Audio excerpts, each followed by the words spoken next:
Kembali lagi bersama dengan Ibu Raya dalam pembelajaran IPS, yaitu Proklamasi Kemerdekaan. Ringkasan sejarah Proklamasi Kemerdekaan. Kronologis peristiwa setelah pembentukan PPKI. Tanggal 9 Agustus 1945, pelantikan PPKI secara simbolis oleh Jenderal Trotsky. Tanggal 6 dan 9 Agustus, jatuhnya bom atom di Hiroshima dan Nagasaki. Hiroshima 6 Agustus 1945, sedangkan di Nagasaki 9 Agustus 1945. Tanggal 11 Agustus 1945, Jenderal Trotsky mengumumkan bahwa Indonesia akan diberi kemerdekaan tanggal 24 Agustus 1945. 14 Agustus 1945, Jepang menyerah tanpa syarat kepada Sekutu.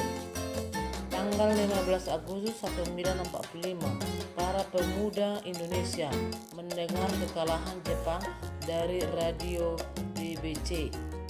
Peristiwa Rengas Dengklok. Peristiwa Rengas Dengklok terjadi tanggal 16 Agustus 1945. Peristiwa ini dilatar belakangi karena perbedaan pendapat antara golongan tua dan golongan muda tentang proklamasi kemerdekaan. Golongan tua berpendapat pelaksanaan proklamasi bekerja sama dengan pemerintah Jepang untuk menghindari pertumpahan darah. Pendapat golongan muda berpendapat proklamasi kemerdekaan dilaksanakan dengan kekuatan sendiri tanpa bantuan Jepang. Kronologis peristiwa Rengas Dengklok. 16 Agustus 1945 pukul 4.30 terjadi penculikan Soekarno-Hatta dan para pemuda dipimpin oleh Kadono. Sore hari pemuda membebaskan Soekarno-Hatta dengan alasan: 1.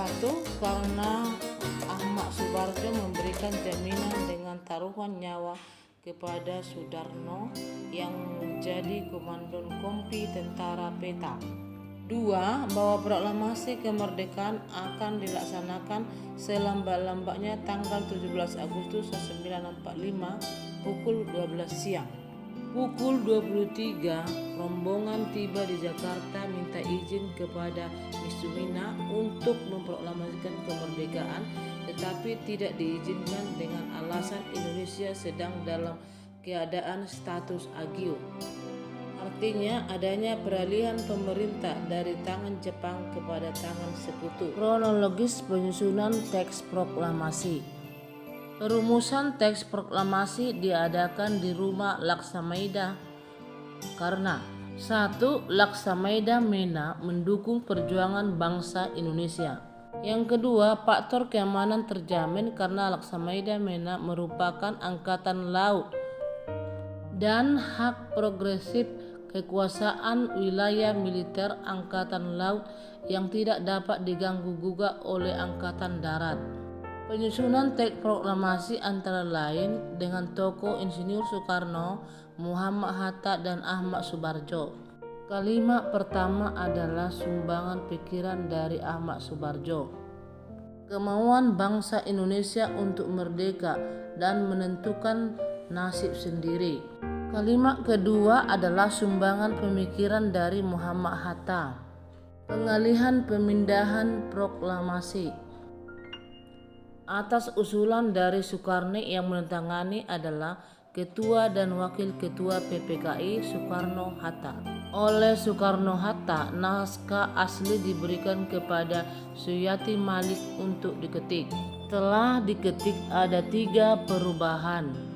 1. Kata tempo diubah menjadi tempo. 2. Kata wakil-wakil bangsa Indonesia pada bagian akhir diganti menjadi atas nama bangsa Indonesia. 3. Cara menulis tanggal Jakarta 17/8/05 diganti menjadi Jakarta hari 17 bulan 8 tahun 05. Inilah naskah proklamasi. Yang tulis tangan itu adalah proklamasi aslinya, sedangkan yang diketik itu adalah proklamasi yang sudah mengalami perubahan. Kronologis pelaksanaan proklamasi. Semula akan diadakan di lapangan Ikada, tetapi dibatalkan karena sudah dijaga oleh tentara Jepang. Pembacaan dialihkan ke rumah Insinyur Soekarno di Jalan Pegangsaan Timur 56 Jakarta. Teks proklamasi dibaca oleh Insinyur Soekarno didampingi oleh Muhammad Hatta. Dilanjutkan pengibaran bendera merah putih oleh 1. Sudanko Suhud, yang kedua Sudanko Latif, yang ketiga Trimuti. Bendera pusaka dijahit tangan oleh Ibu Pawawati Soekarno. Dilanjutkan dengan menyanyikan lagu Indonesia Raya karangan Wage Rudolf Supratman. Ditutup dengan Suwiryo 2. Baiklah, sampai di sini dulu pembelajaran kita, lain waktu kita teruskan.